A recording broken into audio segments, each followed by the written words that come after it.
அண்ணன்ட்ட அச்சு விட்டு சொல்லவா இருப்பேன் வக்கீலோட கோர்ட்டுல போய் சரண்டர் கொடுப்பேன்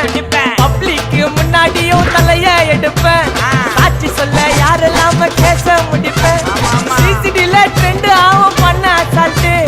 சிசிடில ட்ரெண்ட் ஆகும் பண்ண அசால்ட்டு கோராமையா இருக்கும் பாரு கோயிந்த ரிசல்ட் கோராமையா இருக்கும் பாரு கோயிந்த ரிசல்ட் அந்த கோயிந்த ரிசல்ட் ஓங்கி பட்டா ஓப்பன் நான் சீன்ல உயிந்தா ஏவன்னு ஓங்கி பட்டா ஓப்பன் நான் சீன்ல உயிந்தா ஏவன்னு ஒரு மிட்டாய் போட்டு சிரிப்ப மச்சான் கிசால கிசால கிசால கிசால நான் மட்ட போயிட்டு வருவேன்